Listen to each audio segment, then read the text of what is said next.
말씀하십시오. 감사합니다. 예. 참 답답하고요. 자산관리공사 캠코 사장님께 여쭤보겠습니다. 네. 저축은행 관련해서 부실 PF 채권을 75% 평균적으로 보면 75% 매입해 주셨지 않습니까? 예, 그렇습니다. 그게 실제 가치를 반영합니까? 장부 가격으로 산 것입니다. 아니, 장부 가격에서 하셨는데 실제 가치를 반영하냐고요? 저희들이 매입할 때는 대출 원금의 충당금을 장부 가격으로. 아니요. 그 장부 가격이라는 거 제가 몰라서 말씀드린 게 아니고, 지난번 업무 보고 하실 때도, 그리고 실제 결과로도, 실제 가치는 그 장부 가격의 한 30%도 안 되는 거 아닙니까? 그걸 75%에 사주셨죠. 근데 캠코는 손실이 없습니다. 그죠? 왜냐하면 그 가격에 미달하지 못하면 다시 환매할 요구할 권리가 있기 때문에 그런 거죠. 예. 네, 그래서 결국은 이거는 BIS 비율을 이렇게 해줘가지고 재무 구조를 저축은행들에 마사지 해줘가지고 1.41% 상향시켜준 그런 정치적 목표를 위해서 EPF 매입을 그렇게 하고 배송 충당금을 몇 년간을 걸쳐서 나눠서 싹 해준 거 아닙니까? 그죠?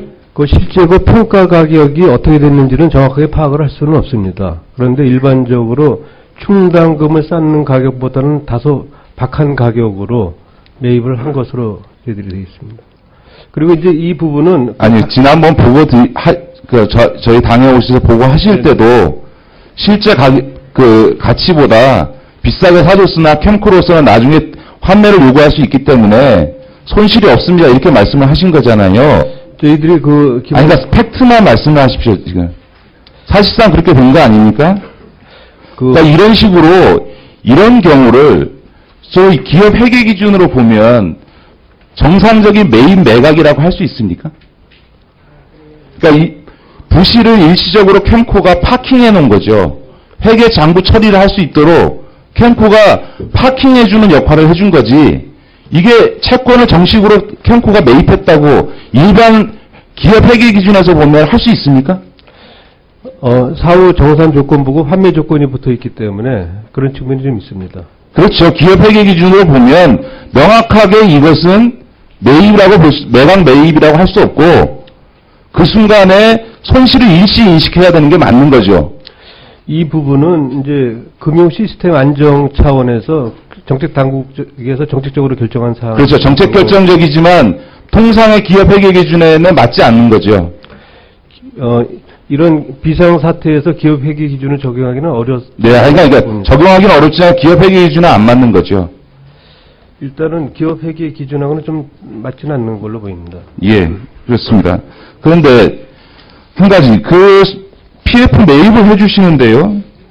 그 10%나 되는 금액이 솔로몬 저축은행에 PF를 매입을 해주셨습니다. 7조 4천억 중에서 7,356억 원을 매입했고요. 부산저축은행 PF 채권 매입해준 게 8,754억이고요. 제일저축은행 매입해준 게 2,432억에서 4.8%입니다. 이거 세 개를 다 합치면 약 한 25% 정도의 매입을 해준 거죠. 20개 중에서 세 군데에다가.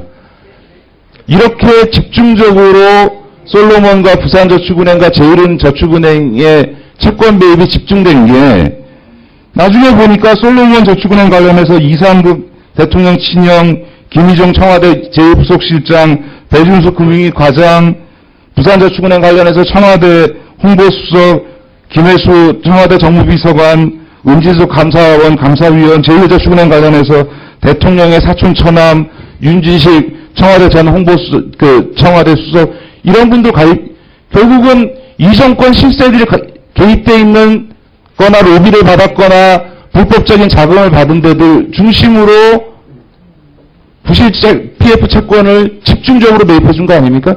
그런 청와대 압력이나 연락이나 로비나 회유나 기타 등등 받으신 적 없습니까? 없습니다. 그거는 그렇지가 않고요. 이들 저축은행이 아무래도 업계에서 제일 큰 규모를 차지하고 있기 때문에 결과적으로 많이 들어왔다는 것뿐이지 사전에 어디 은행을 특정화해서 매입한 적은 없습니다. 저축은행 규모별로 나중에 다시 말씀을 드리죠. 예, 알겠습니다. 기보 신보 사장님께 한 가지만 마지막으로 묻겠습니다. 지금 벤처업계에서 가장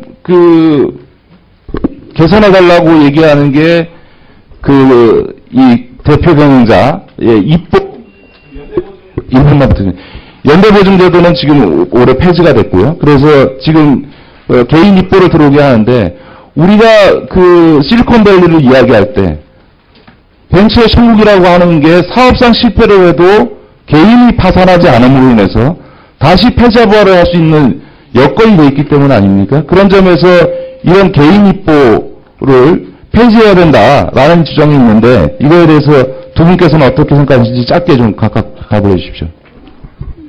예. 기업 입장에서만 보면은 지금 말씀하신 그런 방향으로 나갈 수만 있으면 제일 좋습니다. 다만 기관의 입장에서는 이제 어차피 대의 변제를 해주고 그게 구상권을 회수를 해야 되는데 과연 그렇게 됐을 때 구상권 회수가 용이하게 되겠느냐? 만약 그게 안 된다 그러면은 또 하나의 다른 정부로부터의 자금을 받지 않으면은 기관으로서는 기관 운영이 어렵기 때문에 저희 기관 입장만 가지고 말씀드리긴 좀 어렵고요. 장기적으로 그런 방향이 될 수 있으면 저희들도 우리 벤처 기업들을 위해서 아주 좋은 방향이 될 수 있다고 생각을 합니다. 예, 개인 입법 폐지는 정부의 이번에 연대보증 폐지 방향에 일치하는 겁니다. 예, 그건 동일합니다. 예. 바꿔줄까? 바꿔줘? 최고의 일이 바꿔줄까? 예, 수고하셨습니다. 다음은 강기정 위원님 질의해 주시기 바랍니다.